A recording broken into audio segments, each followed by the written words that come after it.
presentamos el nuevo dispositivo de conocimiento bioóptico organizado, de nombre comercial BOOC.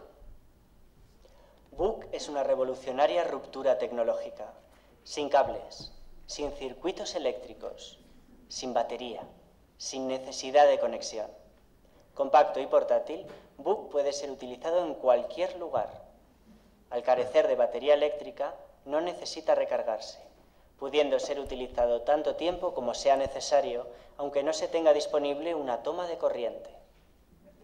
BOOC nunca se cuelga. BOOC nunca necesita ser reiniciado. Simplemente tienes que abrirlo y comenzar a disfrutar de sus enormes ventajas. Así es como funciona. BOOC está construido con hojas de papel numeradas secuencialmente, cada una de las cuales es capaz de almacenar miles de bits de información. Cada página es escaneada ópticamente, registrando la información directamente a tu cerebro. Una simple sacudida de dedo nos lleva a la siguiente página. Las hojas se mantienen unidas mediante un dispositivo de cosido llamado carpeta, que las mantiene en su orden correcto. Gracias a la tecnología de papel opaco, los fabricantes pueden usar ambas caras, duplicando la información y reduciendo costes. La mayoría de los BOOCs incluyen una función de índice que señala la localización exacta de cualquier información seleccionada para su inmediata recuperación. El accesorio opcional marcapáginas permite abrir el BOOC en el punto exacto en el que fue dejado la sesión previa, incluso si el BOOC se ha cerrado. Los marcapáginas se ajustan a estándares internacionales, de manera que un mismo marcapáginas puede ser usado en BOOCs de diferentes fabricantes. A la inversa, diversos marcapáginas pueden ser usados en un mismo BOOC si el usuario desea almacenar diversas búsquedas a la vez. También es posible hacer notas personales junto a las entradas de texto de BOOC mediante una sencilla herramienta de programación: el lapicero. El dispositivo manos libres, también conocido como atril, permite la correcta colocación de BOOC para su cómoda lectura sin necesidad de usar las manos. Si necesitas pasar la página, una simple sacudida de dedo es suficiente. BOOC es un producto respetuoso con el medio ambiente, ya que está compuesto únicamente por materiales 100% reciclables. Portátil, duradero y asequible, BOOC está siendo recibido como el precursor de una nueva ola de entretenimiento. Bienvenido a la era que transformará tu manera de entender el mundo. Bienvenido a la experiencia BOOC.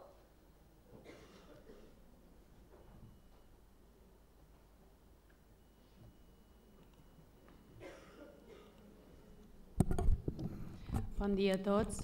Hem començat una miqueta tard perquè acabàssiu d'arribar i vos volíem mostrar aquest dispositiu d'alta generació. Començam avui de matí amb el senyor Manuel Area. Manuel és doctor en Pedagogia i llicenciat en Filosofia i Ciències de l'Educació per la Universitat de Santiago de Compostela. És catedràtic de Didàctica i Organització Escolar a la Facultat d'Educació de la Universitat de La Laguna, en la que imparteix la matèria de Tecnologia Educativa. Ha impartit i col·laborat en la docència de diverses universitats, tant espanyoles com llatinoamericanes. Dirigeix el grup d'investigació anomenat Laboratorio de Educación y Nuevas Tecnologías i actualment també és el president de l'associació científica que es diu Red Universitària de Tecnologia Educativa, que aglutina a investigadors docents espanyols i llatinoamericans d'aquest camp. Bé, muchas gracias Manuel por haber aceptado nuestra invitación y todo tuyo. Bueno. Buen día, buenos días.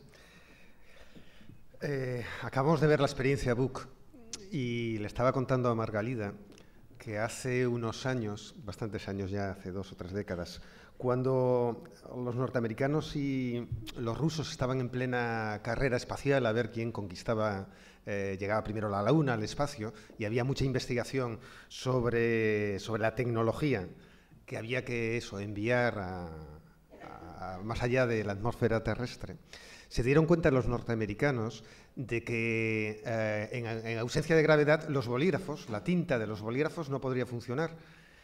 Es decir, la tinta y los bolígrafos funcionan porque la gravedad atrae y sale esa tinta por la punta del bolígrafo, ¿no? Entonces se dieron cuenta de que había que investigar, crear un artilugio que permitiera, como digo, escribir en el espacio.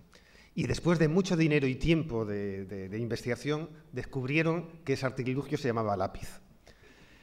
Bueno, pues de algún modo la visualización de ese vídeo me ha recordado que a veces con tanta cacharrería digital, tipo iPad, iPod y demás, en el fondo disponemos desde hace 500 años de un artilugio que nos permite eso, ser portátil y demás, ¿no? Recuperar, volver al punto donde dejamos la información al día siguiente de utilizarlo, etcétera, etcétera. Bueno, Margalida, como les decía, buenos días, esto ha sido fruto un poco de la visualización del vídeo. Comenzar, en primer lugar, agradeciendo a los organizadores de la Consellería el que me hayan invitado a estar aquí. Yo provengo de otra isla, pero no del mar Mediterráneo, sino del Océano Atlántico, allá en las Islas Canarias. Entonces, siempre un poco curioso, ¿no?, esto de coger aviones y ir desde una orilla del Atlántico a una orilla de tierra que está en el Mediterráneo, ¿no? Y siempre es un encanto volver por aquí, por Palma y ver esta combinación hermosa de paisaje terrestre y de mar Mediterráneo. Bueno, agradecer lógicamente la invitación a estar aquí. Agradecerles a ustedes que se hayan desplazado desde los distintos puntos, supongo que de la geografía de Mallorca y desde sus aulas. Me dijeron que la mayoría de ustedes son docentes, ¿es correcto? ¿Ok? ¿Hay algún bibliotecario, bibliotecaria, me dijeron? Simplemente cuantitativamente, ¿pueden levantar la mano quienes son bibliotecarios, no docentes? Yo, por hacer una idea del público, solo una persona. Bueno, a lo mejor hay otra también y que es tímida. Vale, la inmensa mayoría docente. Bueno, yo soy docente también, yo pertenezco al mundo de la educación y en consecuencia vamos seguramente a hablar el mismo lenguaje y a compartir en consecuencia las mismas inquietudes, ¿no? El tema que me han propuesto que les hable, mi idea es estar aproximadamente, disponemos de casi 2 horas, como mucho hablaré 1 hora y el otro tiempo lo dejamos para posible diálogo. Es, por decirlo en pocas palabras, ahí tienen el título de la charla, de la conferencia, que sería Multialfabetismos y Biblioteca Escolar. Básicamente, por resumirlo en pocas palabras, la tesis o la idea clave que defiendo es que hoy en día, en la escuela del siglo XXI, una escuela que está en un contexto social bien diferenciado, distinto del que era hace unas décadas atrás, hoy en día, a hablar de alfabetización, o lo que es la tarea alfabetizadora, tiene que tener un planteamiento distinto del que era hace unos años atrás, cuando la cultura se transmitía casi de modo exclusivo a través de libros y a través de un lenguaje que es el lenguaje del alfabeto escrito, ¿no? Hoy en día la cultura se transmite de múltiples formas, a través de lenguajes audiovisuales, a través de lenguajes hipertextuales, de formas multimediadas, en definitiva, a través de recursos y tecnologías digitales que configuran un modo distinto, diferenciado, no sé si mejor o peor, solo distinto de lo que era la forma de transmitir la cultura a través del lenguaje escrito y que tenía un soporte en papel. En consecuencia, si las formas de producir, difundir y acceder a la cultura hoy en día son distintas de las de hace una década, evidentemente el papel, la labor alfabetizadora de la escuela tiene que cambiar y por eso esa es la tesis en definitiva que yo mantengo aquí. Un replanteamiento de cómo debe ser la alfabetización cara a preparar a nuestros alumnos, es decir, los ciudadanos y ciudadanas del siglo XXI, pues prepararles para el acceso a la cultura tiene que ser a través de múltiples alfabetizaciones. Y en ese proceso alfabetizador, esta nueva redefinición de la alfabetización, hay una parte de la escuela, que es muy importante, que es la que tradicionalmente hemos llamado biblioteca escolar. Y en consecuencia, si la biblioteca escolar hasta hace poco, en el tiempo de la cultura de lo impreso, era el sitio donde se guardaban muchos libros y los niños, niñas iban allí a consultar enciclopedias, revistas o obras literarias, hoy en día, además de esa función, tiene que cumplir otras. Ese sería como un resumen de mi exposición. Y para desarrollar toda mi exposición, todo mi argumentario, todas mis razones que van a intentar explicar esta forma de ver la alfabetización y justificar el nuevo papel de la biblioteca escolar, pues bueno, voy a hilarlo, ¿no? Bueno, como estamos en un tiempo audiovisual, comenzaré con una imagen. Supongo que reconocerán esa imagen. Quiero decir, es una biblioteca. Sí, ¿no? ¿Se reconoce? ¿Se ve bien al fondo? ¿Sí? Comuníquenseme con... Ok. Bueno, es una imagen que representa una biblioteca muy clásica. No sé si la han visitado. Es una biblioteca que tomé de internet y es de la biblioteca, no sé dónde, de Milán. ¿Y por qué aquí me está esto? Esto de aquí. Ahora. Es de la biblioteca de un edificio de Bellas Artes de Milán. Está tomada de internet. Pude haber tomado otras. Por ejemplo, la biblioteca del Escorial. ¿La conocen? Bueno, cualquier biblioteca de un edificio de estos antiguos, nobles, etc. ¿Por qué esa imagen de esa biblioteca? Bueno, porque de algún modo yo la quiero utilizar como una metáfora de lo que ha sido la cultura, lo culto, lo llamado culto, la producción intelectual culta, de lo que ha sido la civilización actual hasta hace pocos años. Durante estos 2-3 últimos siglos, la cultura se expresaba a través de los libros, ¿no? Es decir, voy a reiterar algo que a lo mejor ya conocen, ¿no? Pero conviene mirar hacia el pasado para saber dónde estamos ahora mismo, ¿no?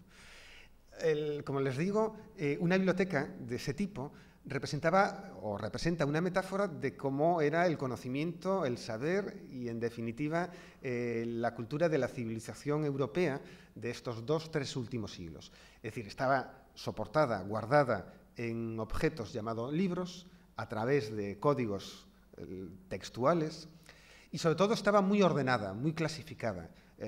Cada libro, en una biblioteca clásica, no está puesto de modo azaroso, igual que en las bibliotecas escolares, sino que está ordenado, clasificado, es decir, por temas, por contenidos, por materias, por lo que sea, ¿no? Es decir, hay desde hace tiempo un intento importante de la labor, digamos, de las bibliotecas, era ordenar, categorizar, clasificar el contenido para que cualquier lector pudiera acceder a él relativamente con facilidad cuando entraba en un espacio de la biblioteca.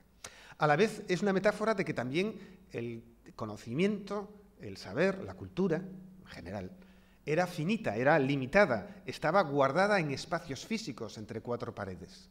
Y más allá de todo el contenido o conocimiento que había en los libros de esas 4 paredes, la biblioteca era de difícil accesibilidad. A la vez es una metáfora también, si se fijan, de que la cultura, el conocimiento, no estaba al alcance de todos. Es decir, acceder a estos espacios bibliotecarios era casi una actividad de élite, ¿no? Es decir, solo los nobles, o vamos a decir, las personas cultas, entrecomillado lo de cultos, es decir, los que disponían ya del conocimiento, la capacidad de codificar, de traducir esos códigos abstractos que son las letras y las frases que están impresas en los libros, tener la capacidad de traducir, de codificar esos símbolos abstractos a significados, saber leer y escribir, pues lógicamente era cosa de minorías.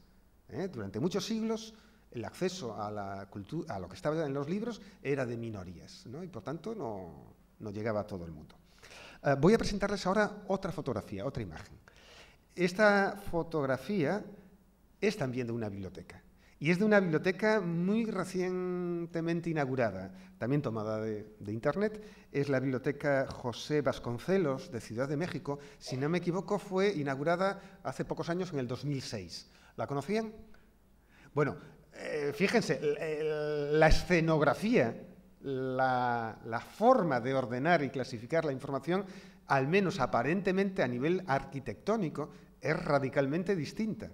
Frente al orden, la estabilidad que representaba la anterior fotografía de la biblioteca clásica, esto parece un caos. Pero yo creo que esta fotografía todavía no es de una biblioteca, todavía es como más metafórica, más representación simbólica de lo que está sucediendo ahora, en el presente, con la cultura, con el conocimiento, con la información. Es decir, estamos en un tiempo raro, por decirlo de algún modo, ¿no? Donde la información se produce de forma tan abundante que está absolutamente entremezclada.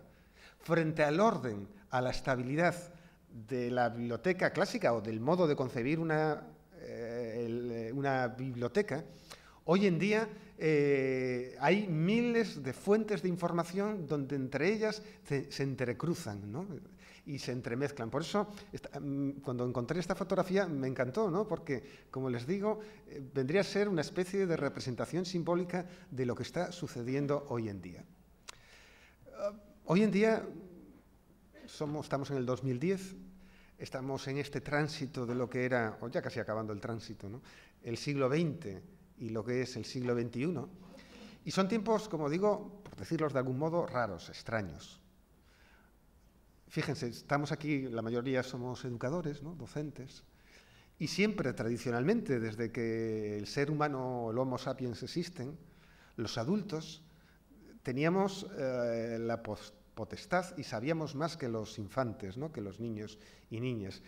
Siempre ha sido así, nadie lo ha cuestionado, ¿no? La persona mayor enseñaba, sabía más que aquel aprendiz, aquel niño, niña o adolescente que está arrancando en el recorrido de su vida. Sin embargo, fíjense si son raros estos tiempos que ahora nos dicen que de la cultura del siglo XXI, de lo que es relevante para la vida cotidiana y saber moverse, como es esto de la tecnología digital, ahora nos dicen que es al revés, que nuestros adolescentes, nuestros hijos, nuestros estudiantes saben más que nosotros los adultos. Es raro, nunca... Es tiempos raros en el sentido de que a lo mejor un individuo solo o un pequeño grupo de personas es capaz de enfadar o airear secretos de Estado. Piensen lo que está pasando estos días con Wikileaks. ¿Wikileaks? Esto que es esta página, sitio web donde están poniendo y sacando a la luz todos los papeles secretos de Irak, de Afganistán. O sea, esto es inconcebible en ningún momento de la historia de la humanidad un solo individuo o pequeño grupo de personas era capaz de destapar secretos de Estado y además difundirlos a gran escala de forma tan notoria y novedosa. Bueno, no me voy a liar, ¿no? Pero sí vivimos en un tiempo de transformaciones, no solo económicas, no solo políticas, que siempre eso sucede, sino sobre todo, y eso es lo que yo como docentes quiero transmitirles, que es un tiempo de replanteamiento radical de lo que es no solo el conocimiento, sino sobre todo las formas de producir conocimiento, de difundirlo y hacerlo accesible. Porque en definitiva esa es nuestra labor como educadores, ¿no? El formar a ciudadanos para que sean capaces de acceder al conocimiento, ¿no? Y todo eso está cambiando, las reglas de juego de hoy en día están cambiando, ¿no? Y seguramente ya son conscientes y habrán recibido un montón de charlas, conferencias y demás, de que hoy en día esas reglas de juego de la producción, difusión y acceso a la cultura, pues es a través de tecnologías digitales. Supongo que todos ustedes tienen esas tecnologías y son usuarios, ¿no? Por ejemplo, de telefonía móvil, supongo que todo el mundo levantaría la mano si lo pregunto. Internet, correo electrónico, ¿tiene todo el mundo correo electrónico? Sí. No me digan tal, hace 10 años hacía esta misma pregunta y ya no era una respuesta tan evidente. Portátiles, o sea, computadoras móviles tipo eso, netbooks, estos pequeñitos, los iPad y tal, supongo que también un porcentaje importante lo tendrán. Es decir, hoy en día lo digital, la tecnología digital está en todas partes, en los ascensores, ¿cómo se llama? En los automóviles. Ya prácticamente, ya casi es impensable ir en un automóvil que no funcione con circuitos electrónicos y demás. Yo no conduzco, pero me llama la atención un montón de que ahora llevar un automóvil a una reparación, ¿no? a un chequeo, ya les dicen así como los médicos, ¿no? Un chequeo, los meten allí en un aparato como un robot y enseguida empiezan luces, es decir, también es computadoras, ¿no? Algo tan mecánico como era la tecnología del transporte, la del automóvil, hoy en día ya también es una tecnología electrónica, es decir, lo digital nos ha inundado, invadido, ¿no? Es omnipresente en todas partes. Bueno, y eso genera cambios o han generado ya, porque yo creo que ya no podemos hablar de lo que va a suceder con la tecnología digital, sino que ya es un presente, ¿no? Y ya llevamos un recorrido de al menos una década. Bueno, pues han generado ya una sobreabundancia de información. Retomaré esa idea, por favor, quédense con esa idea que me parece muy importante. Hay hoy en día un empacho, una excesiva cantidad de producción de información, la retomaré. Estamos en tiempos que se conocen como de globalización, es decir, el planeta, por fin, por vez primera, yo creo que es muy interesante esto, por vez primera rompemos la visión de tribu, de como esto, yo soy parte de esta tribu, de este pueblo, de esta nación, y yo defiendo lo mío y a los míos frente a los otros, ¿no? Bueno, pues hoy en día ya la única tribu que existe se llama humanidad, ¿no? Y todos los seres humanos vivimos en un mismo espacio que se llama planeta, y si alguna parte del planeta se arde, tarde o temprano eso afectará al resto, ¿no? Y esta toma de conciencia, digamos, planetaria, de que somos ciudadanos, miembros de la misma comunidad es muy importante y es algo que está sucediendo ahora, ¿no? Y esto ocurre porque tenemos redes de comunicación de información donde está fluyendo constantemente y nos estamos enterando de lo que pasa en un extremo, como digo, del planeta con relación al otro, ¿no? En estos momentos son las 9:30, el sol sale por oriente, ¿no? O sea que la bolsa de Tokio debe estar ya muy avanzada, y lo que esté sucediendo, lo que haya sucedido hace pocas horas en la bolsa de Tokio, está en estos momentos afectando a la bolsa de Madrid, de Londres y demás que acaban de abrir. Y lo que pase hoy, ahora, recién abiertas estas bolsas, simplemente por poner un ejemplo, ¿no? Afectarán a las que a la tarde se abran en Nueva York. Es decir, somos una unidad, y quien lo dice a nivel económico también lo empieza o lo podemos trasladar a nivel cultural. Bueno, y esto tiene unas consecuencias educativas tremendas, ¿no? Bueno, no me lío por ahí. Estamos en un tiempo donde aumenta también lo que se conoce como la interactividad entre los humanos y las máquinas. El videojuego es el ejemplo más claro de esa interactividad, ¿no? El book que nos presentaba antes el chico del vídeo, es muy interesante, es muy portátil, es manos libres, como decía, el book, el libro, ese invento creado hace 500 años. Es muy interesante, pero tiene un defecto, o tiene una limitación, más que defecto, una limitación, que no es interactivo. Es decir, la información que tiene registrada en las páginas no cambia, no se modifica en función de la actividad del sujeto. Todos leemos en el mismo libro la misma información, no se modifica, no reacciona. Sin embargo, en un videojuego, en la navegación por Internet, la máquina reacciona y da una respuesta distinta en pantalla a lo que hace el sujeto. Y esto es radicalmente distinto como experiencia. Y imagínense, por eso niños y niñas quedan tan enganchados, niños y niñas y adultos y adultas. Quedamos tan enganchados con las pantallas de lo digital, porque cuando escribimos o tomamos una decisión de optar por un menú o por otro, cambia lo que allí aparece y se produce como una especie de feedback, de encuentro, de complicidad entre la máquina y el humano, ¿no? Un niño esto lo hace con los videojuegos, por eso gustan tanto los videojuegos, ¿no? Y los humanos lo hacemos con Twitter o con cualquier otro recurso o herramienta digital, ¿no? Nos engancha con facilidad, precisamente por la potencialidad de la interactividad humano-máquina, cosa que los libros en papel o las películas tradicionales o la televisión tradicional no permite hacer, ¿no? Eso nos lleva, fíjense, otro de los rasgos del tiempo actual es eso, que cada vez nos comunicamos más, ¿no? Y creamos formas de comunicación particulares entre grupos humanos. Nombré antes a Twitter, podía seguir nombrando a Twenty, a Facebook y a cantidad de otras herramientas que están ahí disponibles y que de algún modo están potenciando la posibilidad de que independientemente del tiempo, es decir, uno puede conectarse a las 2 de la tarde o a las 2 de la mañana, independientemente del tiempo y del espacio, puedo hacerlo desde Palma, desde Canarias, desde Barcelona, desde Nueva York, independientemente del tiempo y del espacio, pueda comunicarme, mantener flujo comunicativo con personas que más o menos comparten unos intereses parecidos o lo que sea. Bueno, estamos en un tiempo de nuevas formas de codificar la realidad, del conocimiento, ¿no? Y la cultura, los hipertextos. ¿Doy por supuesto que todo el mundo conoce el concepto de hipertexto? Rapidísimo, por si acaso a alguien se le escapa. Es que es fundamental entender el concepto de hipertexto, sobre todo porque estamos en unas jornadas de libros, ¿no? Fíjense, la forma de organizar la información en los libros, en los books, en los libros, en las películas, en los libros y en las películas, en las formas, ya digo, lo audiovisual es tradicional, ¿no? De hace 100 años.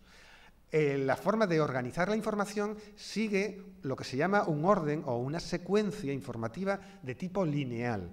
Es decir, yo abro un libro por la página, una novela, por la página 1 y empiezo a leer por la primera palabra y continúo por la primera frase y cuando acabo la primera frase paso a la segunda y así sucesivamente. Acabo el primer párrafo, paso al siguiente párrafo y cuando acabo todos los párrafos de la primera página paso a la segunda página. Es decir, el autor establece, el autor de un libro o de una película, lo mismo como experiencia de acceso a la información es la misma. En una película, yo si entro en el cine ya comenzada la película, si pierdo el antecedente, cómo comenzó y lo que nos narró el director, pues tengo dificultades para seguir la historia. Es decir, hay una secuencia lineal marcada por el autor y el receptor, el lector en un libro o el espectador en una película, no puede alterar ese orden, porque si altera ese orden, seguramente va a perder el significado, va a perder o no poder comprender la narrativa, la historia narrativa que pensó el autor. Vale, hay un orden lineal o una secuencia lineal.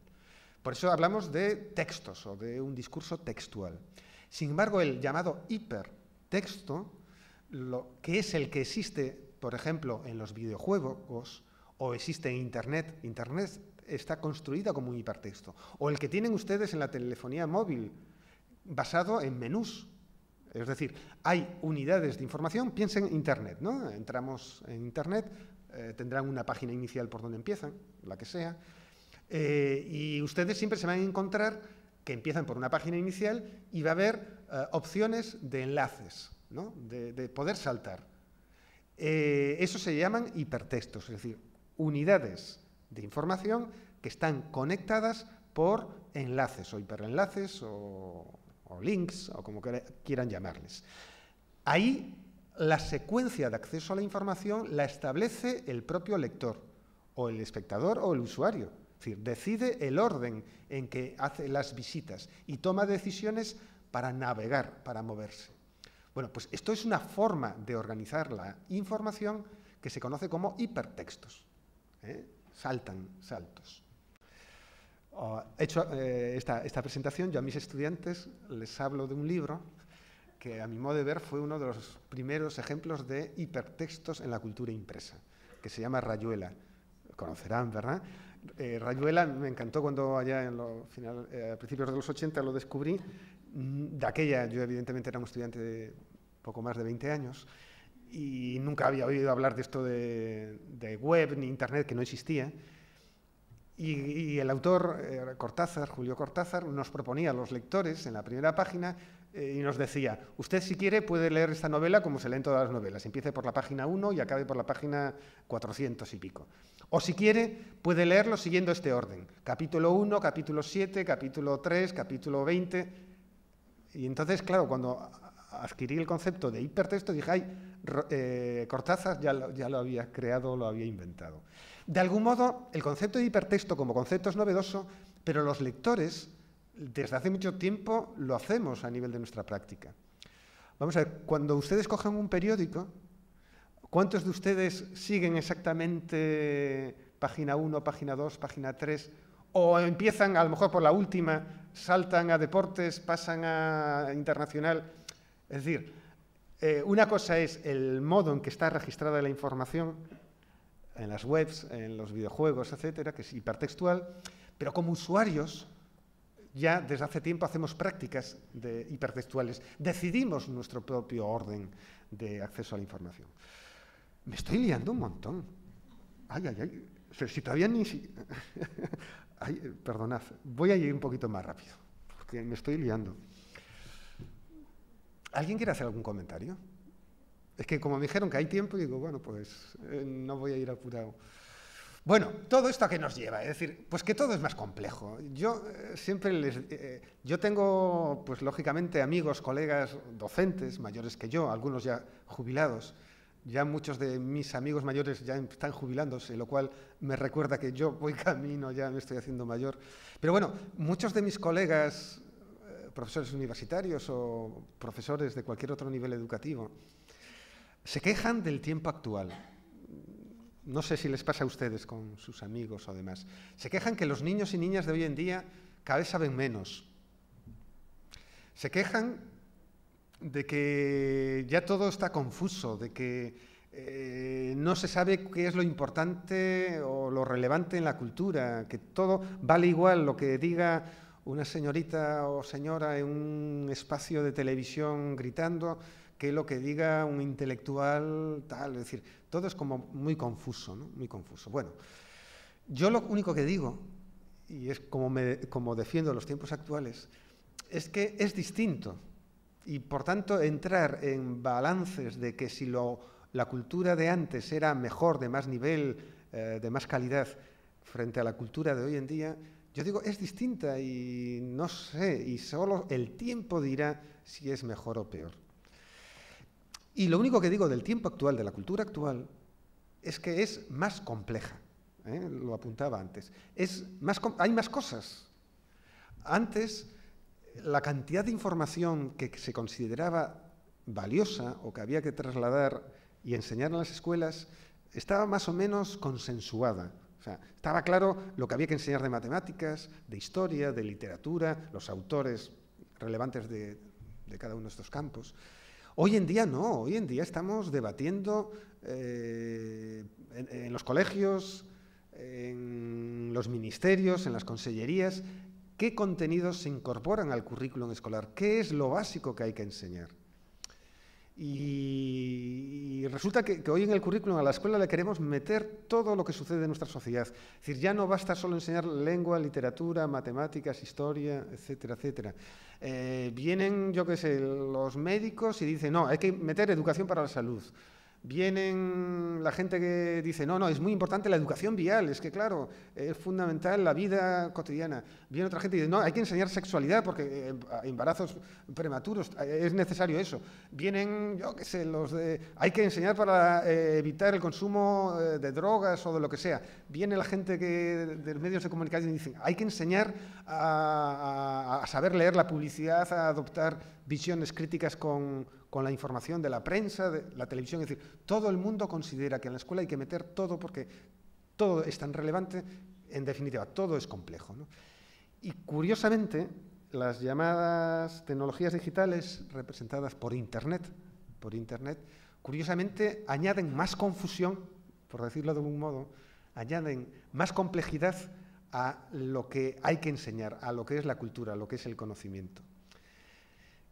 Bueno o malo, insisto, no lo sé, ¿no? Cada uno lo tiene que valorar por sí mismo.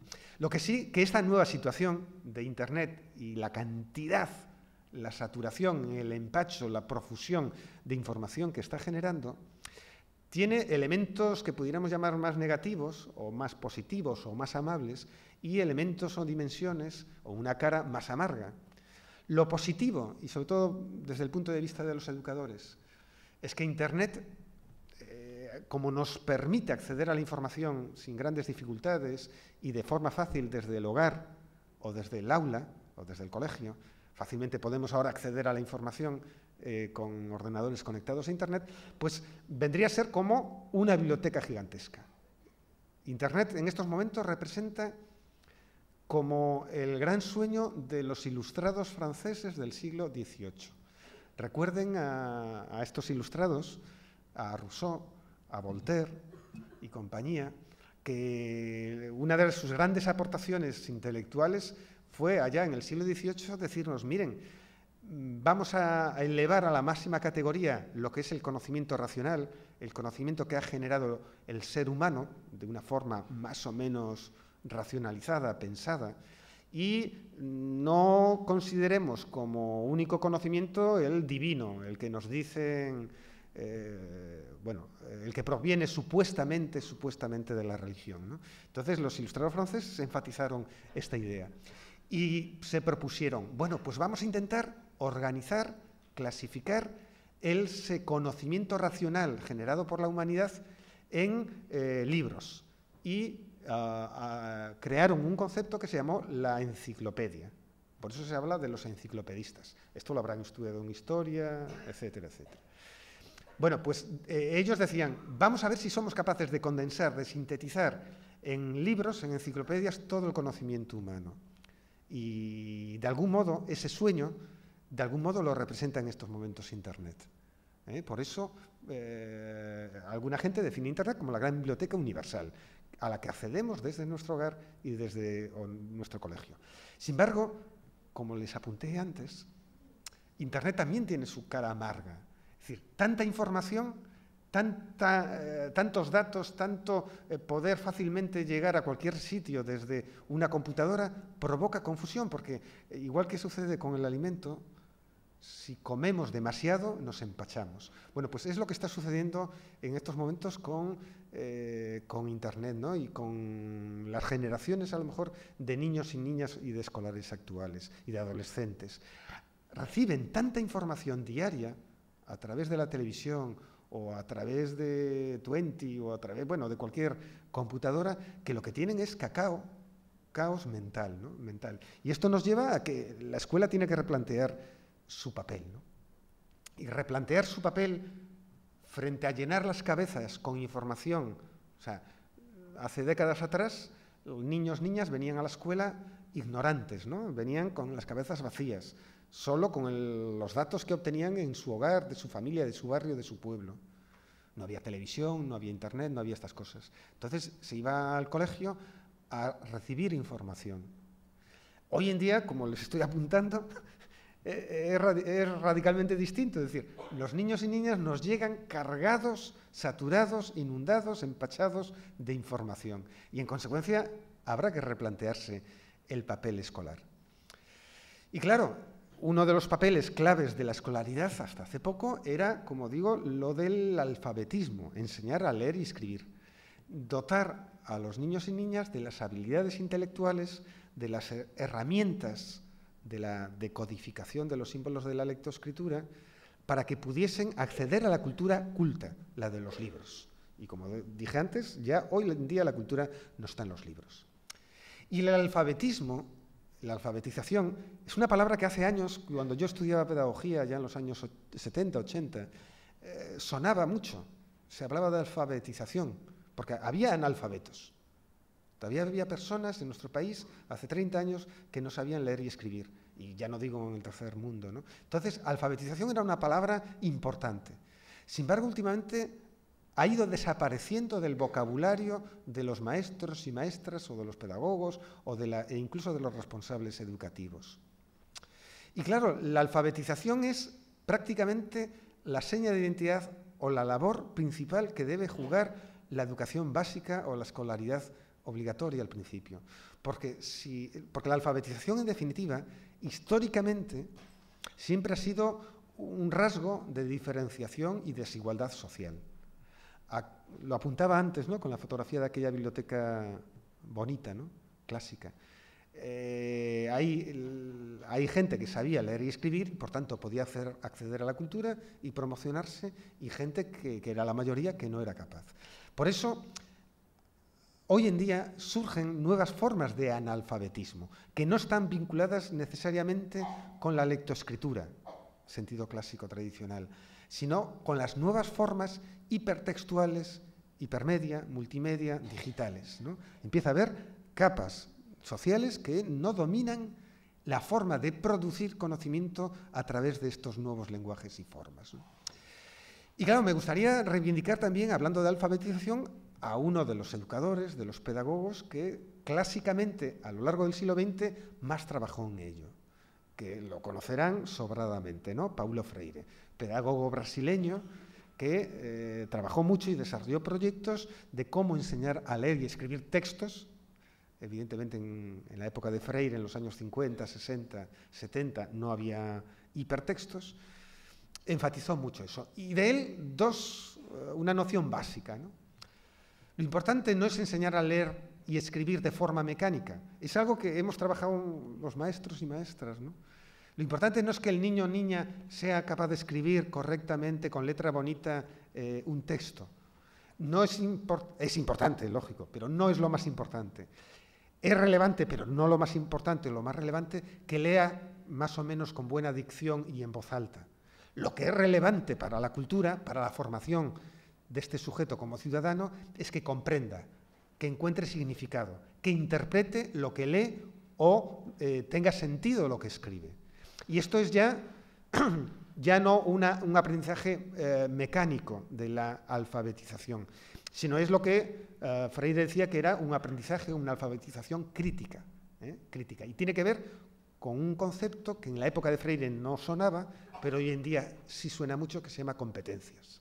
Competencias, o sea, ser sujeto, alfabetizar realmente es dominar las herramientas, los instrumentos de la cultura para ser un ciudadano competente en el sentido de que hago un uso culto, inteligente, crítico de toda la información que puedo obtener con cualquier herramienta o medio que tengo en mi tiempo actual, que ya no solo son los libros, sino son los iPad, los teléfonos móviles, las computadoras, Internet, etc. Bueno, llegados a este punto, yo les decía, y era el título de la charla, de que hoy en día alfabetizar no debiera ser solo enseñar a leer y escribir. Es raro que lo tenga que decir en unas jornadas de bibliotecas, ¿no? De que supuestamente la animación a la lectura en textos escritos de papel es como lo más importante. Pero es que la tesis que yo defiendo y mi único mensaje que quiero dejarles y sobre el que me gustaría que pensaran es que hoy en día leer es un concepto mucho más amplio que decodificar textos escritos en un papel. Es mi único mensaje. Leer es también leer imágenes. O sea, leer en un sentido amplio interpreto o entiendo que es la capacidad de decodificar cualquier símbolo que se nos expresa, se nos comunica a través de cualquier medio. Y cualquier medio material o herramienta hoy en día es a través de múltiples lenguajes. El lenguaje textual de los libros, pero el lenguaje audiovisual de las televisiones y de las pantallas. Y cada vez párense a pensar en su vida ordinaria, cotidiana, y piensen en la vida diaria de sus hijos, hijas, o de sus alumnos, alumnas, que tienen 7, 8, 10, 12 años, 15. Ellos están más bombardeados, reciben muchísima más información a través del lenguaje audiovisual, de imágenes y sonidos, que propiamente del lenguaje textual. Y lo que les influye a sus hijos, hijas, alumnos, alumnas, en estos momentos, en esta primera década del siglo XXI, lo que les influye más para la configuración de los valores de estos niños y adolescentes, de su percepción de lo que es el mundo, la realidad, de lo que es, en definitiva, su configuración como individuo, como sujeto, como ciudadano, influye más la penetración, los mensajes audiovisuales que obtienen a través de pantallas que los mensajes que ustedes les trasladan en las aulas o en los libros. Es curioso, ¿no? Y entonces yo interpreto que enseñar a leer es dominar las herramientas de todos los tipos y formas de comunicación actuales, que por eso pasan por la lectoescritura, pasa por la comunicación audiovisual, pasa por las formas de comunicación digitales, los hipertextos, los multimedia, y hablamos de una cuarta alfabetización que el mundo de los bibliotecarios, no de los educadores que trabajamos en bibliotecas, sino de los bibliotecarios de documentación, denominan alfabetizar en la información, o alfing. Si ustedes buscan en Internet la palabra alfing, no alfin separada, sino alfing, son la unión de alfabetización en información, ¿no? Es decir, enseñarles a saber buscar información, a saber discriminar la información valiosa de la que no lo es, saber representarla, etc. Bueno, pues un ciudadano culto del siglo XXI entiendo que es aquella persona que domina perfectamente, es culto, inteligente, crítico, es decir, sabe leer y expresarse en las múltiples alfabetizaciones del tiempo actual, en la lectoescritura, en el lenguaje audiovisual, en el digital y en manejarse en esto de lo informacional. Y esa tarea alfabetizadora múltiple podemos acuñarla o etiquetarla o llamarla multialfabetización. Y en definitiva, pues eso, multialfabetizar o alfabetizar hoy en día en la escuela, además de lectoescritura en papel, es eso, enseñar a que cualquier niño o niña al acabar la escolaridad sea capaz de hacer, como digo, acceder a la información y comunicarse, expresarse a través de los múltiples lenguajes y medios o tecnologías que tenemos a nuestra disposición.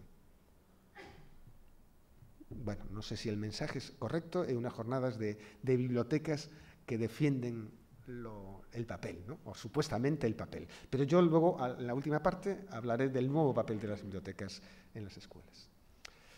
Bueno, todo esto, que podría decir, y no se me asustan, que es simplemente una introducción. No, voy a simplificar. Bueno, todo esto era con relación a las formas de producir cultura, a los vehículos de transmitirla. Y claro, todos, o la inmensa mayoría, trabajamos en una institución social, una institución llamada escuela, ¿no? Sistema escolar. Por extensión, sistema educativo, si queréis, para meter también a los de la universidad. A todos yo cuando hablo de educadores hablo de todos los ámbitos y niveles, desde la infantil hasta la superior, ¿no? Todos estamos en el mismo barco, ¿no? En el mismo compromiso social, que es formar ciudadanos. Bueno, nuestra institución en la que trabajamos, la llamada escuela, es una institución social joven, aunque pueda parecer mentira, ¿no? Solo tiene históricamente siglo y medio. Nació hace poco. Aunque la educación como tal lleva todos los siglos que ustedes quieran, ha acompañado a la humanidad. Siempre ha habido la necesidad de formar a las nuevas generaciones para que continúen la labor de las anteriores, ¿no? Bueno, sin embargo, el invento de crear edificios, aulas, contratar a adultos, maestros, y pagarles para que alfabetizasen, educasen a las generaciones más jóvenes, este invento llamado escuela es un invento de mediados finales del siglo XIX. Es decir, por eso les digo que es relativamente, históricamente joven, ¿no? De poco más de un siglo. Y claro, ese modelo, cuando se inventó la escuela como institución hace más de un siglo, ese modelo ha seguido perviviendo hasta ahora y nos ha condicionado nuestro presente, ¿no?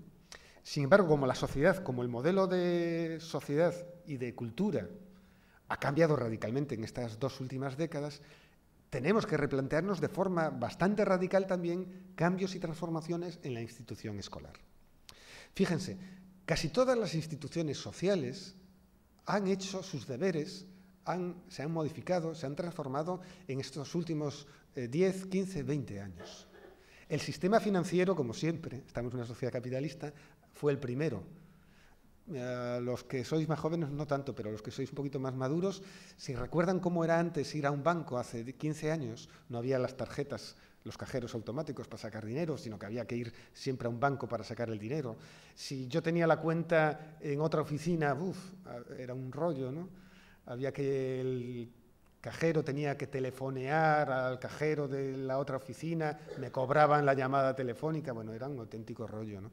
Si ustedes querían sacar un billete de avión, de barco, en una agencia de viajes, era también un rollo, ¿no? Y ustedes son de Isla, yo soy de Isla, había que una semana antes ir al ayuntamiento a pedir el certificado de residencia y para demostrar que... Bueno, hoy en día todo esto está cambiando y de forma muy brutal, ¿no? Y puedo seguir poniendo ejemplos de cómo todas las instituciones se están transformando por el impacto brutal de la tecnología digital. Si no, pregúntenselo a los cantantes, a los de las discográficas, o próximamente a los libreros. Es decir, está produciendo unos cambios tan vertiginosos, ¿no? Con todo lo que tiene que ver cultura, información, digitalización, que bueno, la escuela todavía le sigue dando la espalda, todavía no se ha impregnado, no ha abordado aún de forma relevante todo el problema de las transformaciones culturales que representa la tecnología digital. Hay políticas, como el intentar meter ordenadores en las aulas, ¿no? Aquí se llama también Escuela 2.0, sí, ¿no? ¿Conocen el programa Escuela 2.0?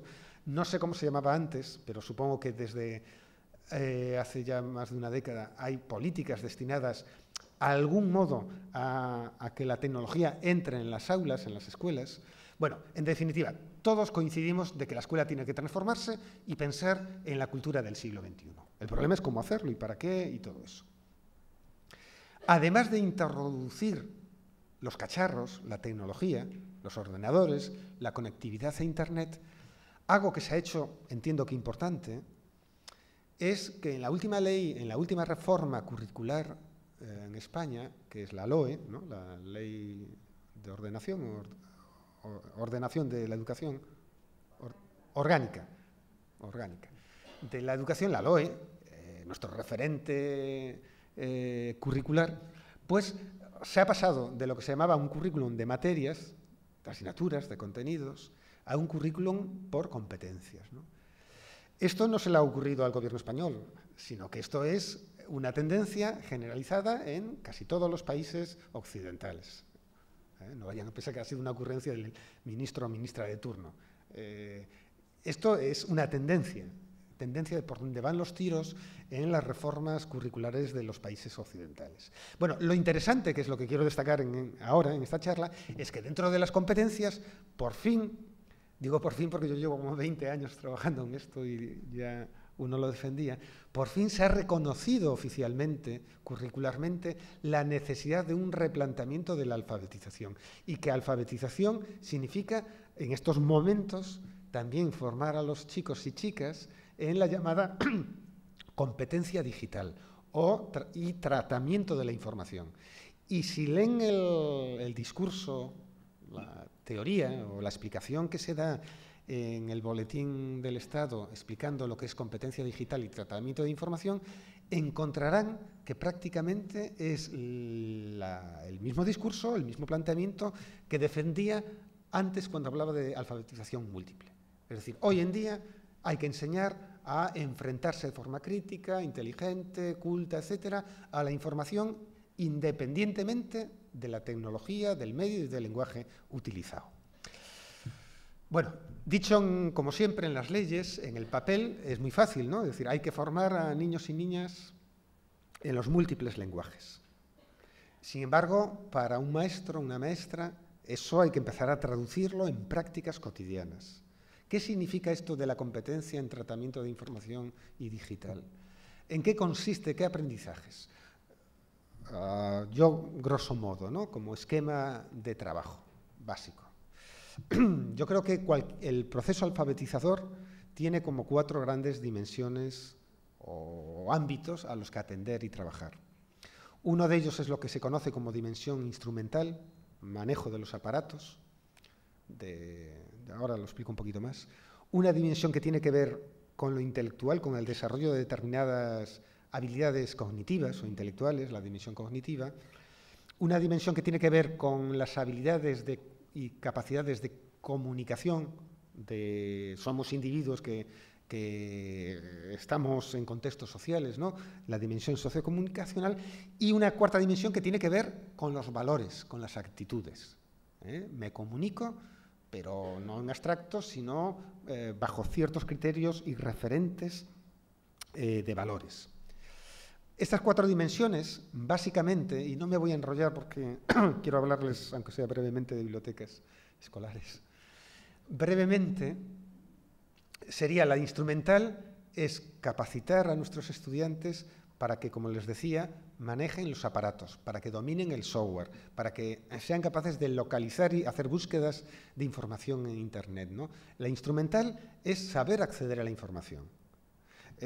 Saber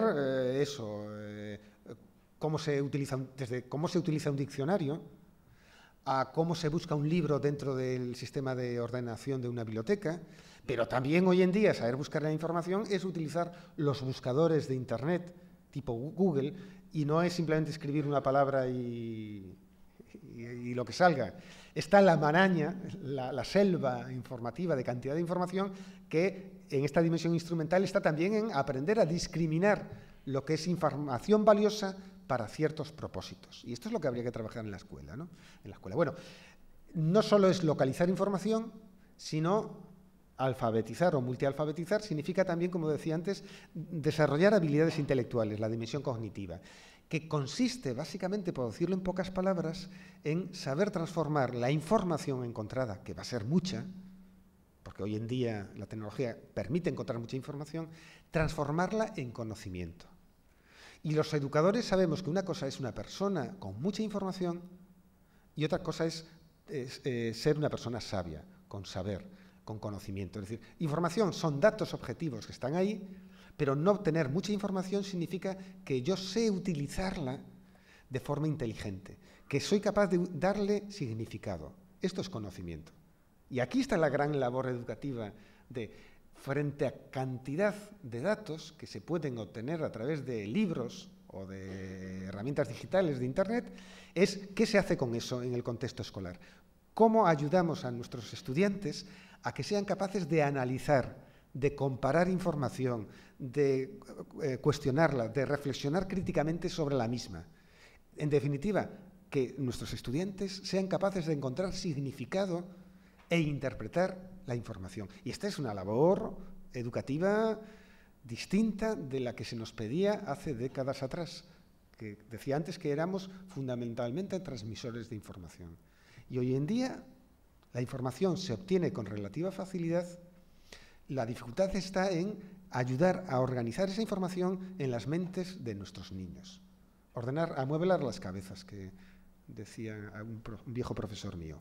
Bueno, pero alfabetizar, como les digo, además de saber acceder a la información, de saber amueblarla, interpretarla, reconstruirla cognitivamente, es también saber expresarla, saber comunicarse a través de los lenguajes y tecnologías. Y esto habrá que trabajarlo, lógicamente, en la escuela.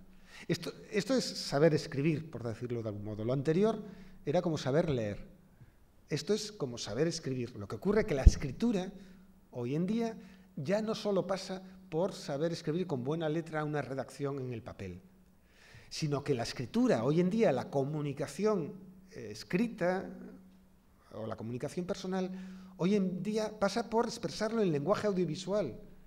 Y es fundamental que nuestros niños, niñas, que ya disponen de su cámara móvil o su cámara de fotos digitales o cualquier artilugio de este tipo, ya son capaces de construir historias audiovisuales, de contar un cuento, de hacer un ensayo con imágenes. Y parece mentira que todavía en la escuela apenas se lo pedimos, ¿no? Apenas se lo pedimos.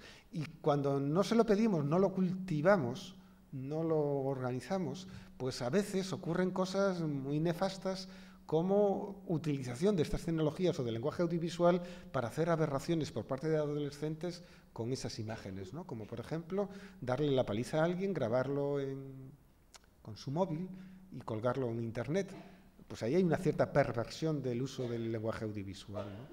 Bueno, y saber comunicarse en espacios colectivos, como son los Facebook o los los Twitter, las redes sociales, que son formas de comunicación, ¿no? Y hay que saber expresarse, y hay ciertos códigos, lenguajes, ciertas formas de respeto. Bueno, todo eso entiendo yo que es saber escribir hoy en día. No solo redactar con buena letra y hacer un resumen de un libro en papel, ¿no? Sino todo esto. Bueno, y lógicamente esto último también va muy vinculado con el tema de los valores, las actitudes, el uso democrático de la información y el de respeto hacia el otro. El ejemplo que ponía yo de que por desgracia aparece demasiadas veces en prensa la noticia eso de un grupo de jóvenes que agreden, queman a un mendigo, lo graban. O sea, es increíble. O sea, dominan perfectamente la dimensión instrumental de la tecnología, la dimensión cognitiva, la dimensión del lenguaje expresivo, pero carecen de referentes éticos, de valores, de saber discernir lo que es un bien social, lo que es un comportamiento democrático, de respeto, de valores en definitiva. Y esto somos los adultos los que tenemos estos criterios y que habrá que trabajar y cultivar. Y todo eso para mí es parte de la alfabetización, o debiera ser de la labor alfabetizadora. Bueno, ¿y cómo enseñar todo esto? Pues me lo voy a saltar, porque me estoy liando en exceso. Y eso otro día me contratan para la charla y les doy una clase de didáctica de cómo enseñar y trabajar con qué tipo de actividades y demás. Yo solo brevemente, es que quiero hablarles de bibliotecas escolares, que es lo que supuestamente me han traído. Solamente este esquemita. Miren, para mí el trabajar la alfabetización, la multialfabetización, no solo en la escuela, sino también en la universidad, en cualquier nivel y ámbito educativo. Insisto, en cualquier ámbito educativo, porque en definitiva es formar ciudadanía culta, en el tiempo y la multiplicidad de tecnologías y lenguajes actuales. Bueno, para mí las habilidades, por concretarlo en un esquema básico, es enseñar a nuestros estudiantes a que sepan buscar información, pero que la sepan analizar. Es decir, encontrar información tiene su... O sea, la información interesante, no poner allí una palabreja, yo qué sé, emigración a América y que allí salgan cientos y miles de páginas. No, información interesante, esa es la dificultad. Saber localizar la información interesante a ciertos propósitos. Y ser capaz de analizarla, de criticarla, de contrastarla, de sintetizarla, como digo, de trabajarla intelectualmente. O sea, ese sería un ámbito muy importante de trabajar, enseñar a nuestros estudiantes a buscar información y a analizarla. El otro es que sean capaces de reconstruir con sus propias palabras, de construir en definitiva discursos personales sobre la información y en consecuencia ser capaces de difundirla, de comunicarla, mediante textos, mediante hipertextos, mediante multimedia o audiovisuales. Es decir, es muy importante. Y en tercer lugar, la tercera pata, insisto, de forma esquemática, es que enseñarles a que sean capaces de comunicarse entre ellos, o sea, porque en definitiva el aprendizaje es evidentemente algo individual, pero que acontece en contextos sociales, somos seres sociales, y por tanto la sociabilidad, el saber trabajar en equipo es un valor en sí mismo, ¿no? Y cada vez el mundo de la empresa, de la economía actual, lo está pidiendo en mayor medida. No solo individuos que sepan o sean capaces de hacer muy bien su tarea de forma individual, sino sean capaces de colaborar entre sí, de trabajar en equipo. Y esto tenemos que cultivarlo tanto en el marco del aula, del trabajo en equipo dentro del aula, pero también utilizar las redes de comunicación sociales, Internet fundamentalmente, para que haya grupos de estudiantes que entre un aula y otra, distante geográficamente, puedan también trabajar y comunicarse, porque se lo van a encontrar tarde o temprano en su vida cotidiana, en su vida laboral. Saber hacer comunicación y trabajo colaborativo a través de redes. Bueno, les decía que tenía preparado cosas más metodológicas, pero que me voy a saltar, para entrar en una última parte sobre, bueno, Y todo esto, en todo esto, ¿qué pintan las bibliotecas escolares? Bueno, yo la primera pregunta es reflexionar sobre esto, es decir, ¿tienen sentido en esta cultura digital, en este tiempo de multimedias, de hipertextos, de cacharrería electrónica, ¿tienen sentido las bibliotecas? Eso en general. Y en segundo lugar, bueno, ¿y las escolares, las que son dentro de la escuela?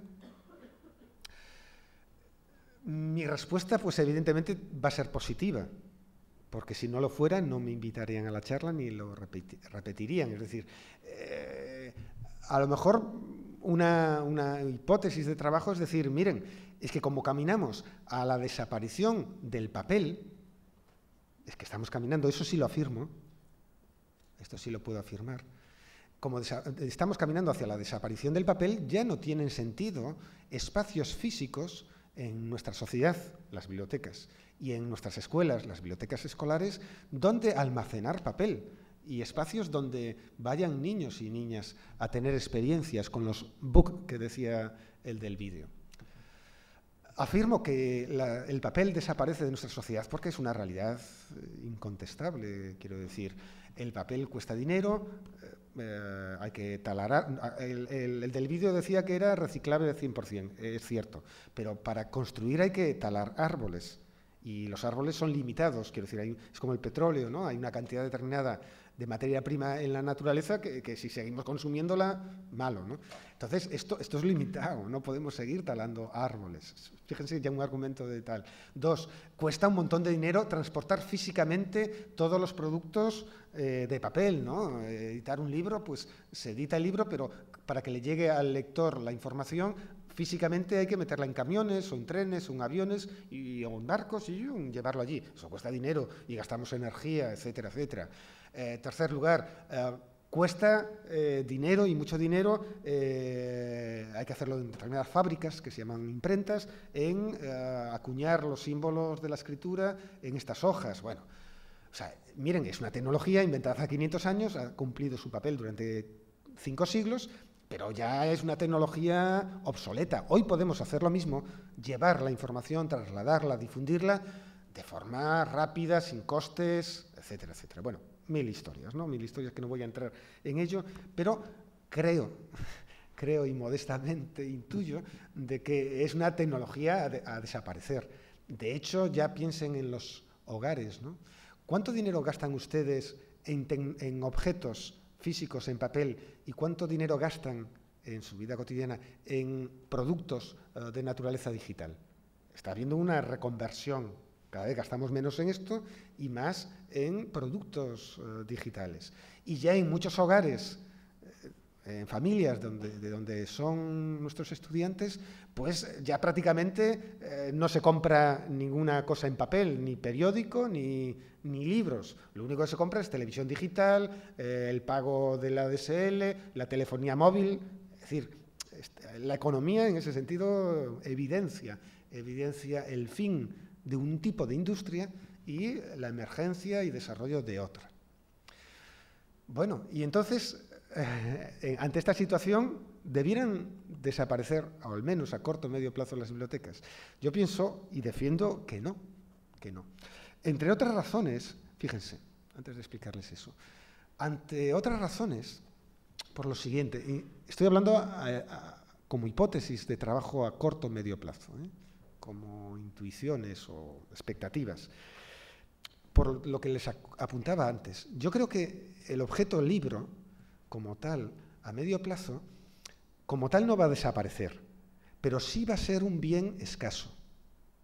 Quiero decir, va a haber capas intelectuales, sociales, grupos sociales en nuestra sociedad que seguiremos, porque yo todavía lo seguiré haciendo, que seguiremos gastando dinero y comprando libros y teniendo experiencias físicas con este objeto maravilloso que se pasa con el dedo, ¿no? Y que huele. Eso supongo que lo cultivarán todavía, ¿no? Cuando compran el libro. Huele, tiene un tacto, bueno, tiene una serie nos ofrece una experiencia sensorial. Seguirán existiendo capas sociales que van a mantener todavía la industria de la cultura de los libros. Lo que ocurre es que esta visión masiva del papel cada vez va a irse, o se está yendo, o trasladando a la pantalla. De hecho, el artilugio ebook sirve para la lectura y estupendamente, ¿no? Caben ahí 500, 1000 libros o los que ustedes quieran y pueden trasladarlo. En definitiva, yo creo que a medio plazo caminamos hacia una sociedad donde en los hogares va a haber hogares con experiencias en los books de papel, con hogares donde no van niños y niñas van a crecer sin experiencias en la cultura del papel. Y entiendo que son las bibliotecas, y en particular las escolares, a medio plazo, ya no digo a largo, a medio plazo, los únicos espacios físicos donde le vamos a poder proporcionar a la infancia y a la adolescencia experiencias con la cultura en papel. Y esto ya es simplemente un problema de equidad social o de igualdad al acceso a las múltiples fuentes y experiencias culturales. Yo por mí solo con este argumento defendería la biblioteca pública y la biblioteca escolar. Ya solo este argumento, solo este, pero no es el único y pedagógicamente quizás no es el más potente, ¿no? Yo creo que hablar de las bibliotecas escolares del siglo XXI es hablarlo en esas tres esferas, o en esas tres dimensiones, o en esos tres argumentarios que ahí aparecen. La biblioteca escolar como reino del papel, en esta línea que les estoy apuntando, como espacios físicos que proporcionamos a las nuevas generaciones experiencias con la cultura del libro tradicional. La biblioteca escolar como algo más que el mero almacén de papel, como algo más, y que vaya convirtiéndose en lo que se denomina tradicionalmente centro de recursos o la mediateca. Ahora recuperaré un poco esta idea. Y la biblioteca escolar también que tenga su presencia en Internet. Es decir, no que Internet entre en la biblioteca, sino que la biblioteca escolar sea parte, tenga existencia, tenga una identidad digital en Internet.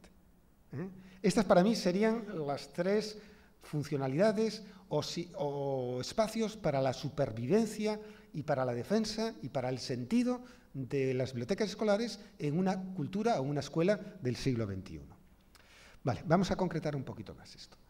A ver, tareas básicas que habría que desarrollar desde una biblioteca escolar.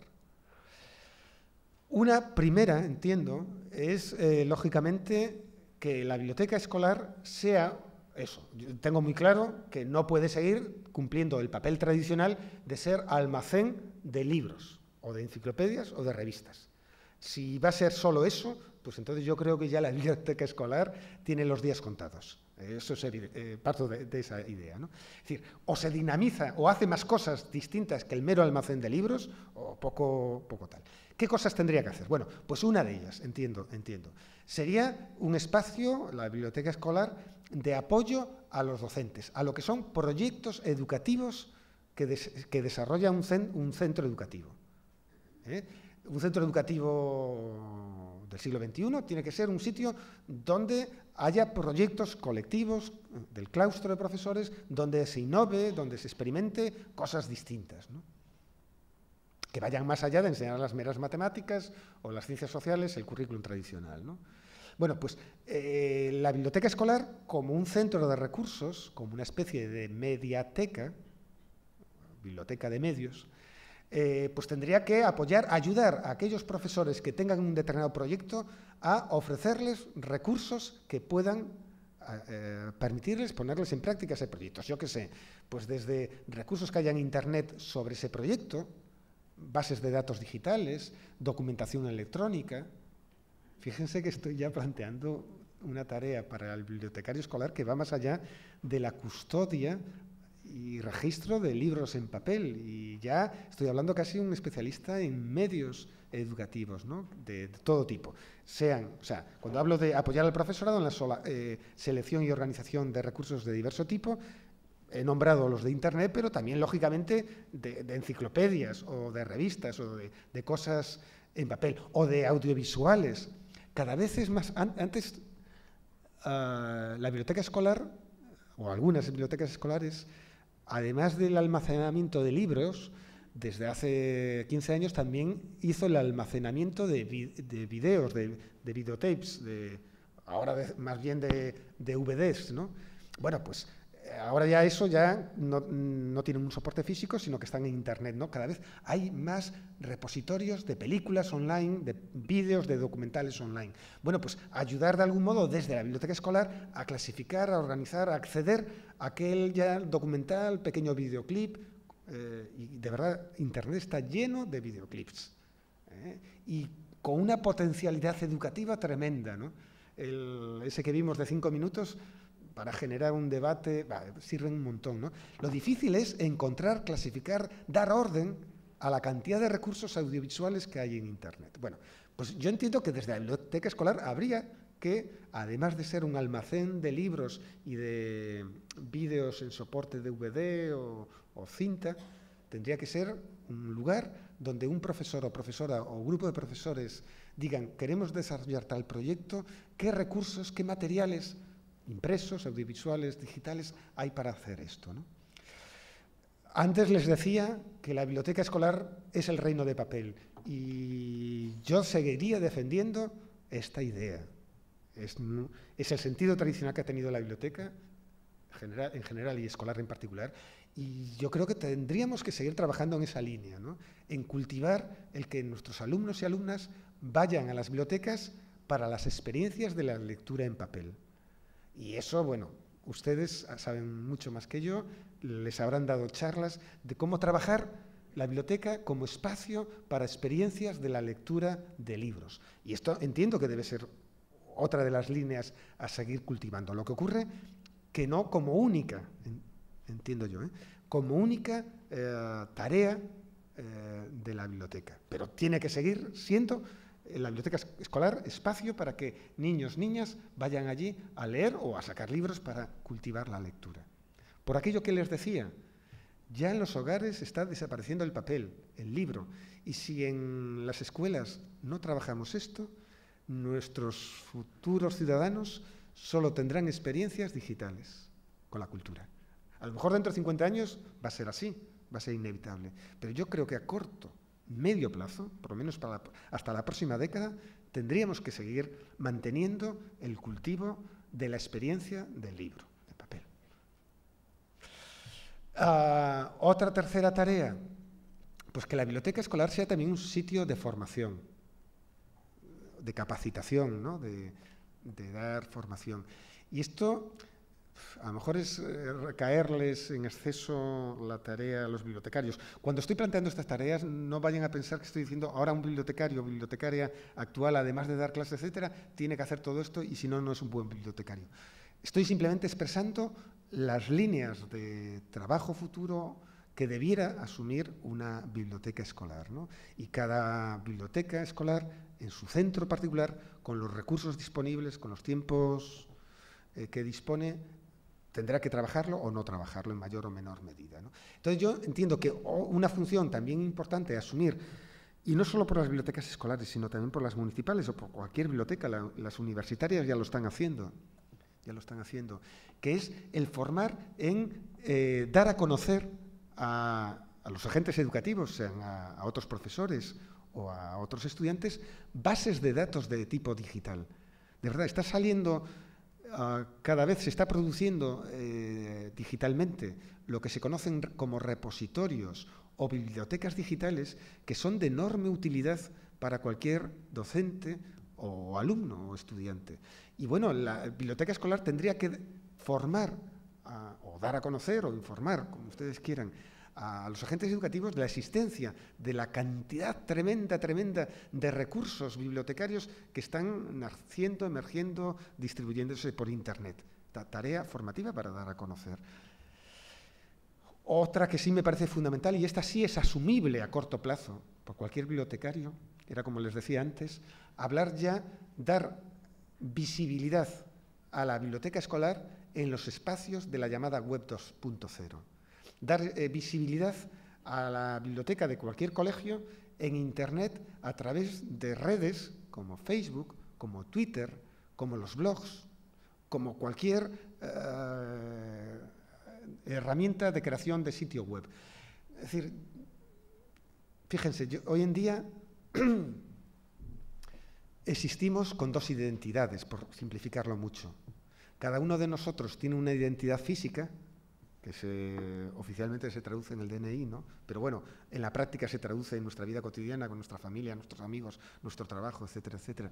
Somos identidades físicas, una personalidad que se nos reconoce en nuestro mundo físico, pero cada vez tenemos una identidad digital. Somos también algo a través de una dirección de correo electrónico, a través de un nick, de un sobrenombre en Twitter o en Facebook. Es decir, tenemos una identidad digital. Y quien no tenga esa identidad digital no existe en el ciberespacio, ¿no? Por eso, igual que lo hacemos los individuos, las entidades, colectivos, asociaciones, cualquier cosa que existe, debiera tener presencialidad en Internet. En consecuencia, las bibliotecas escolares, además de físicamente tener su local en el colegio, tendrían que tener su local, su visibilidad, su identidad digital en las múltiples herramientas de Internet, ¿no? En Facebook, como les decía, o en formato blog. Esto va a ayudar a que los usuarios potenciales, al resto de compañeros, maestros, a nuestros estudiantes, puedan de algún modo visitar la biblioteca en formato digital, enterarse de noticias, saber novedades que llegan, etc. Es, entiendo yo, importante a cualquier biblioteca tener presencialidad en Internet. Y eso sería la biblioteca 2.0, ¿no? Una cuarta o quinta labor, entiendo que sería también el buscar colaboración, intercambio, en la medida de lo posible, con otras bibliotecas, sea del propio municipio o sea la escolar. Esta me parece también otra tarea importante, ¿no? Hablamos hoy en día de la colaboración, hablamos de redes sociales. Bueno, pues la biblioteca escolar no puede estar aislada y mirando el ombligo solo a su centro, ¿no? Habría que trabajar, ponerse en colaboración, elaborar proyectos, a lo mejor compartir recursos. Una biblioteca escolar que genere un recurso de, yo qué sé, se me ocurre, el listado de sitios web sobre la comarca de tal sitio, ¿no? Pues eso tendría que compartirlo. Otra biblioteca de la misma comarca no tendría que estar generando esos recursos. Pues los da a conocer y los comparten, etcétera, etcétera, ¿no? Concluyendo, y voy acabando. Estoy muy aburrido. Me estoy liando bastante, pero bueno, estoy en el tiempo. Me dijeron que tenía tiempo y lo estoy aprovechando. Acabo. Miren, por sintetizarlo, lo he dicho ya de varias formas, ¿no? Pero por sintetizarlo. Yo creo que hoy en día en las escuelas, cuando se acaba la educación primaria, y ya no digo la secundaria, claramente un niño y una niña tendría que ser un sujeto, una persona muy competente, con capacidad, para saber eso, aquellas tres cosas que yo les apuntaba antes, en aquel esquemita. Y fíjense que, como conclusión, vuelvo a repetirlo. Ser una persona culta del siglo XXI es una persona que acaba la escolaridad y es capaz de localizar la información que necesita. Quiero hacer un viaje a tal sitio, a Praga. Bueno, pues tengo que saber el horario de buses, de autobuses que hay para conectar el aeropuerto de Múnich con Praga, porque he conseguido un billete barato para ir a Múnich, pero no a Praga. Bueno, ¿cómo localizo esa información? Yo qué sé, estoy poniendo un ejemplo muy burdo, ¿no? Pero una persona culta tiene que saber manejarse por Internet y localizar la información que necesita. Quien dice una cosa tan concreta como horarios de buses en una ciudad X, encontrar un documento que le ayude a reflexionar sobre lo que es la física cuántica y su utilidad para la elaboración de prendas de ropa. No sé, se me ha ocurrido así a lo bruto, ¿no? Es decir, saber localizar información, porque vivimos en un mundo saturado, cargado, en esa biblioteca universal que yo decía antes de Internet. Y, por tanto, un niño o niña alfabetizado tiene que saber manejarse en esta biblioteca universal y la biblioteca escolar tendría que enseñarle, y lógicamente la práctica docente de cada profesor, profesora, enseñar esto, analizarla, pero saber expresarse a través de los múltiples lenguajes. Como decía antes, los textos, saber escribir en textos, pero en formato narrativo audiovisual, en formato hipertextual, de saber comunicarse haciendo blogs, wikis y demás, y estableciendo conexiones hipertextuales. Y, lógicamente, saber comunicarse y utilizar las llamadas redes sociales para trabajar en equipo a través de Internet. En definitiva, un docente o una docente profesora del siglo XXI, si quiere formar a ciudadanos del siglo XXI, tiene que ser una persona que utilice las herramientas culturales del siglo XXI. Si yo no estoy en las redes sociales, si yo no estoy en los blogs, si yo no soy una persona que va al cine y ve películas de calidad, lógicamente, que va al teatro, que consume música, porque en definitiva ser maestro o maestra, profesor o profesora, no es más que un mediador cultural, una persona que forma, es un trabajador de la cultura, como lo definió alguien hace tiempo, ¿no? Y por tanto yo tengo que ser una persona que consume y si puede ser produzco cultura. Y hoy en día la cultura pasa por la web 2.0, por internet, etc. Yo no puedo formarles en esa cultura del siglo XXI si yo no soy partícipe y miembro de la misma, ¿no? Por tanto, yo creo que esta es una responsabilidad moral de cualquier profesor o profesora y que no depende de políticas educativas, de que me den más ordenadores o me den más cursos de formación. Es decir, oiga, es que es parte de mi profesión y de mi compromiso moral, ético, no sé, con la ciudadanía, ¿no? Que sea culto, porque yo no puedo enseñar lo que yo no sé, ¿no? Y por eso, en definitiva, hablar desde bibliotecas escolares, por decirle una frase amable, bonita y para acabar, es que la biblioteca escolar eso tiene que ser un espacio que cualquier niño, niña, adolescente encuentre allí y pueda vivir experiencias lúdicas y mágicas con la cultura, sea con un libro en papel, con una enciclopedia llena de colores ilustrados y esquemas, sea con un recurso que se le ofrece en la biblioteca escolar y que obtiene a través de Internet. Y nada más, perdonadme, no sé si me he pasado demasiado, pero me han dicho, tú habla y no tengas prisa. Venga, muchas gracias, ¿eh? Ahora, si queréis...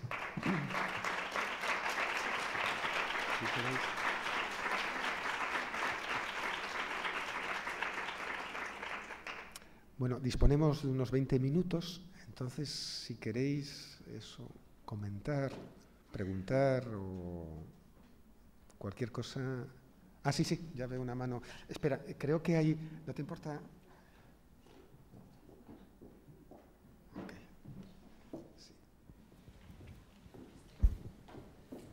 Sí. ¿Alguien puede encender las luces? Yo es que pedí que las amortiguaran un poquito por las transparencias, pero... Ok. Bueno, gracias por la exposición que nos has hecho y bueno, una de las preguntas es práctica, para que nos sirva un poquito ahora cuando volvamos el martes al cole y exponer a nuestros amigos. Por ejemplo, un problema que me encuentro a diario es tenemos pizarras digitales, tenemos pantallas, los ordenadores, pero a veces estás trabajando, hemos quitado libros de texto para poder trabajar en proyectos y enseñar a buscar la información y tal. El problema es que en Internet a veces me paso en casa horas y horas para, digamos, hacer una preselección. Tengo niños de 6 años, 7 años, para buscar bases de datos sólidas o bibliotecas virtuales, por ejemplo, de cine. Encontré Internet Movies Database, IMDb, me gustó mucho, le he pasado a amigos para buscar información de películas y tal. Pero en tema de buscar bases de datos sólidas y evitar la basura, porque te encuentras el espacio, vas a YouTube, ves la galaxia, la imagen muy bien, pero después te sale una voz en off, latina, con unas faltas, con una dicción horrorosa, cosas para niños, es horroroso. No pierdo porque al final supongo que llegaré a algún punto, pero a ver si nos puedes dar alguna referencia de bases de datos interesantes y cosas así para, no sé, o porque perdemos mucho tiempo buscando información que no nos sirve. Perdón, ¿me estás pidiendo que te dé alguna dirección? Bases de datos, si conocéis, estaría bien. Es porque si no hablamos... Para educación infantil. No, primaria. A ver, útiles que nos servirían en la biblioteca, por ejemplo. A ver, el concepto de base de datos puede ser mucho tipo, de tipo documental, de vídeos, no sé, o de actividades online. Es que es tremendo. Yo, y de memoria, evidentemente, las direcciones no me las sé. A ver, yo tengo, por ejemplo, he hecho lo que son a lo mejor una selección de sitios web o de portales web que tienen actividades online, documentación, etcétera, para infantil primaria, o sea, para... Pero así de memoria, las tengo... A ver, yo por ejemplo recomiendo... Espera un momentito, espera un momento. Aquí tenemos internet, ¿verdad? Ok. Yo dispongo de un blog. Ahí, a ver, se me mueve. Sí, vamos aquí. No, voy a... No, esto es Google, ¿verdad?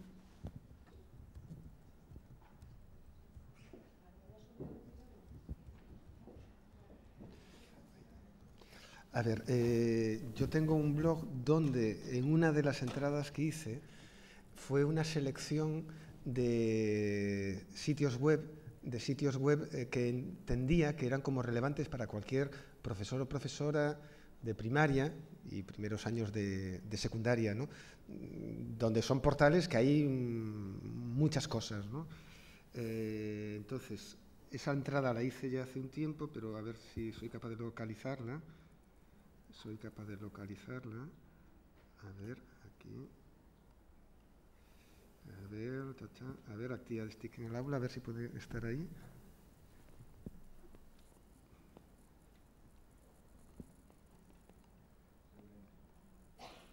Mira, tuve suerte, lo encontré. ¿Ves? Mira, 12 sitios web que entiendo imprescindibles para docentes. No sé si va en esa línea. Entonces, ahí cito, pues nada, una selección que yo he hecho, discutible, evidentemente. Pues ahí tenéis Aulablog, hay un sitio que os puede interesar mucho que se llama Biblioteca Escolar Digital, que es una base de datos enlaces para acceder directamente a recursos educativos.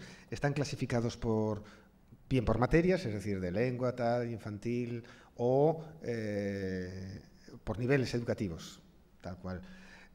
Hay otra cosa que es un buscador infantil. Esto es como un Google, pero está muy interesante, es muy curioso, para ser utilizado por niños o por docentes. ¿Por qué? Porque él hace búsquedas específicas con materiales didácticos. A ver, hace filtro, quiero decir, no salen cosas de sexo, violencia, lo tipo, ya tiene como un filtro incorporado de ciertas temáticas, y si tú escribes, yo qué sé, la palabra Goya, pintura, no es tratado sobre Goya, tal, sino recursos didácticos sobre eso. Se llama buscador infantil. Luego está el portal de Educar. Educar es del Ministerio de Educación de Argentina. Bueno, este lo he puesto. Todos los portales de los ministerios, sea de Chile, Argentina, España, etcétera, hay un montón de cosas súper interesantes y ya están filtradas y clasificadas para los estudiantes. Tienen técnicos que se han dedicado durante tiempo a esto. Como aquí esto está pensado para docentes no solo españoles, sino latinoamericanos también, puse el de Educar. En España aquí, la Fundación Telefónica tiene un portal que se llama Educarred. También podéis encontrar ahí cantidad de cosas. Este es Educa con TIC, es un sitio donde hecho por docentes españoles y hay foro de debate entre docentes, intercambio de recursos y demás. Eduteca, este es un sitio de Colombia. Este es un sitio de Colombia que más que actividades para trabajar con los alumnos, es un sitio de formación de profesorado. Tiene mucha documentación de lectura teórica, de explicación de conceptos, de traducciones de proyectos norteamericanos, los traducen al español y entonces, o de Australia o de Inglaterra, y te permite conocer. Es un sitio para formación de profesorado, documentación más teórica. El Instituto de Tecnologías Educativas, el ITE, es el portal web del Ministerio de Educación de España para el tema de las computadoras, de la tecnología. O sea, es el portal del Ministerio para fomentar el uso de la web y de las tecnologías en la escuela, ¿no? El ITE, para mí, tiene el mejor sitio donde puede encontrar más recursos online para trabajar con los estudiantes. De verdad, es magnífico, muy bueno. Y desde hace muchos años, no sé si lo saben, llevan convocando un concurso de producción de materiales didácticos digitales por parte de docentes. aquí en España, ¿no? Y entonces ahí están los premiados y de verdad pueden encontrar cosas preciosas, preciosas. ¿Qué más? Maestroteca. Maestroteca es un buscador de recursos educativos, pero de todo tipo, cursos de formación, carreras universitarias, cuestionarios para examinar o evaluar tal tema. Bueno, es un buscador de recursos educativos de español. Plan Ceibal es el portal del Ministerio de Educación en Uruguay. ¿Por qué está puesto aquí? Como les decía, esto lo leen también, hecho como una selección para recursos iberoamericanos, ¿no? Y Uruguay, no sé si lo saben, pero así aprovecho. Tú eres Uruguay, estupendo. Pues Uruguay es el único país iberoamericano que ha conseguido dar un ordenador a cada estudiante en todos los cursos y niveles educativos del país. Cada niño o niña tiene una computadora, un mini portátil como este. En España hemos arrancado el año pasado, ¿no?, con el programa Plan Escuela 2.0, ¿no? Y parece que somos el país del primer mundo, ¿no? Bueno, pues Uruguay empezó hace varios años, ya fue una apuesta decidida, y eso se llama el Plan Ceibal, ¿correcto? Como pueden ver, un proyecto que me apasiona y me gusta. Profesnet es un ejemplo de un portal también de muchos recursos, pero hecho por una editorial privada, en este caso por SM. Todas las editoriales españolas, Santillana también tiene el suyo, Anaya, pero bueno, he seleccionado ahí uno, ¿no? El proyecto Agrega. ¿Conocen el proyecto Agrega? Es muy interesante la idea. El proyecto Agrega está financiado por el Ministerio de Industria y ahora se ha metido en convenio el Ministerio de Educación, pero también han firmado convenio, yo creo que todas las consellerías de Educación.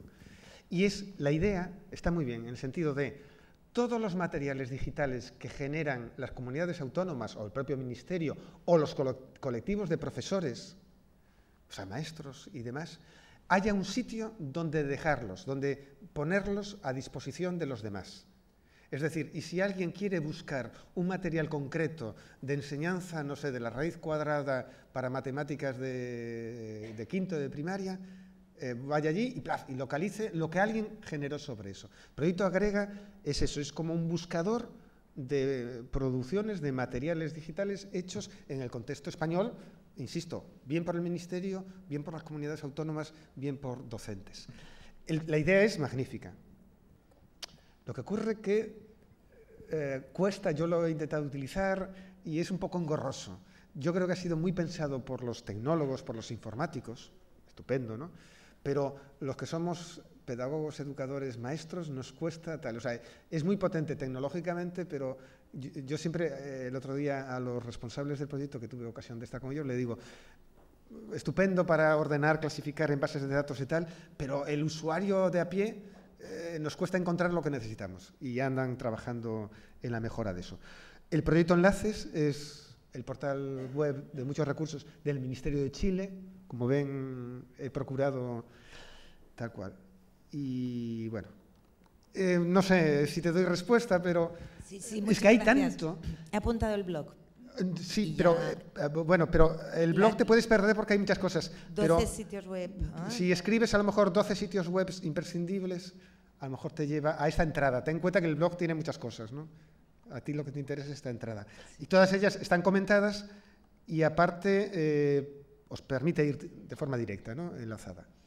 Y luego hay otro sitio, que no lo tengo ahí puesto, pero sí lo puse en otra entrada del blog, que fue una vez que fui a unas jornadas y conocí a un maestro de Extremadura y hizo una cosa, o tiene una especie de blog interesantísimo, que es coger secuencias de películas, pero cortas, o sea, yo que sé, 5 o 10 minutos, de determinadas secuencias de películas, y es intentar trabajar asignaturas a través del cine o a través de esos trozos de película.